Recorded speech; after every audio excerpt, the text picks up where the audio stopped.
Good morning, Planet 417. We're back. It's Monday morning. We've got the disability guru, Roy Rickstrew, here. We're going to talk about delays, budgets, and all disability right after this.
I want to be your disability rep.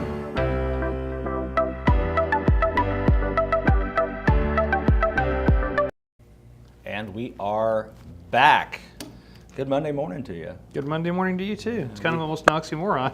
It is.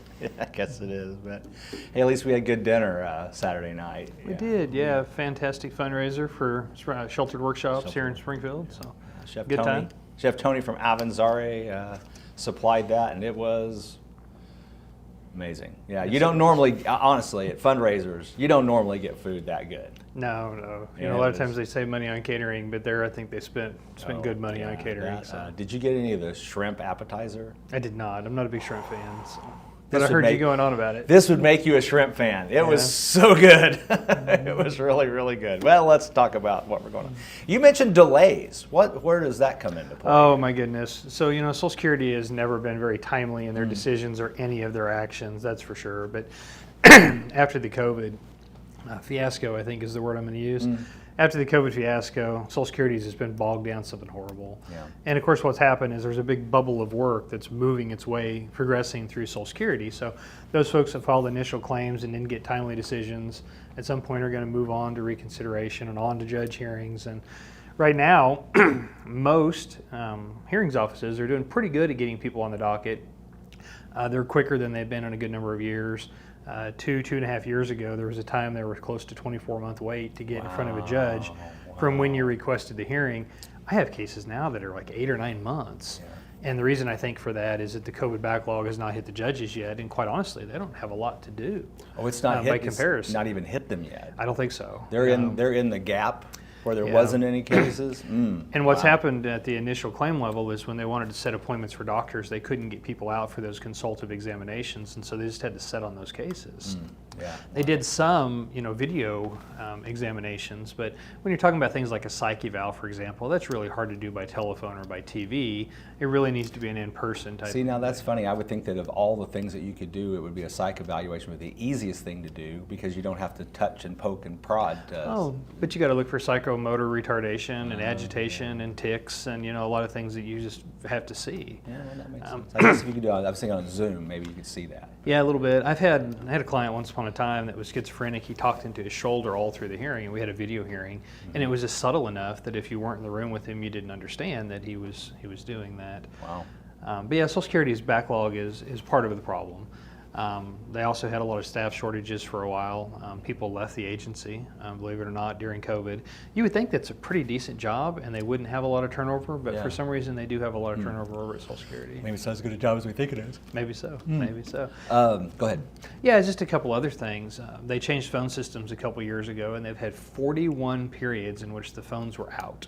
Wow. And so that's another backlog generator. I think I'd read the other day that in Kansas, for example, 40% of the phone calls that went to Social Security weren't answered. They simply weren't answered. And so there's lots of reasons for the delay. Yeah, well, it comes up.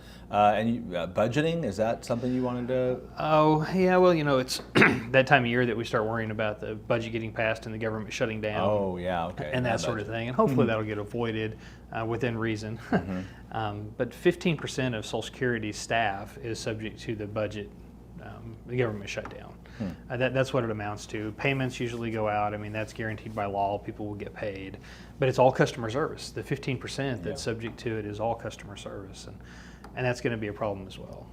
Yeah, well, that makes sense. And we're going to probably play that game all the way to the end. Every year from now on. That's probably the way that's going to go.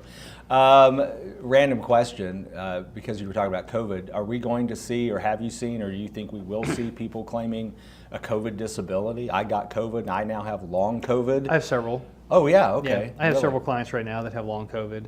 They're going to be really difficult cases, I think, to get approved.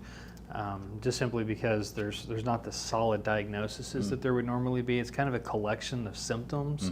And that was the problem that plagued Social Security with fibromyalgia for years, is there wasn't a specific test. It was just kind of a combination of symptoms. There was guidance that came out on long COVID, but I think, if I'm not mistaken, I think it expires in October of this year. Interesting. So it's going to be kind of interesting to see how those things are processed long term. There's a lot of fatigue that goes along with that. People still have a cough, a residual cough, lack of stamina, some shortness of breath. There's other things that are kind of more in the weeds symptomology-wise, but those are the things that will probably bite the most with disability. Makes sense. Well, the takeaway for me today is you better get started on your disability claim. Yeah, for sure. Yeah, don't delay. You need to get in the queue because the backlog is coming, it sounds like. And so you can start today. You can scan the code on the screen there, or call Roy right there. There's his number, 417-812-6698. Far less than 40% of his calls go unanswered when you call that number. That's for sure. Yeah, I'd retire and move to a mountaintop if it was that bad. So you can call. He'll see you today. Yeah. He'll talk to you today. So give him a call. We'll be back next week with more of the Disability Guy.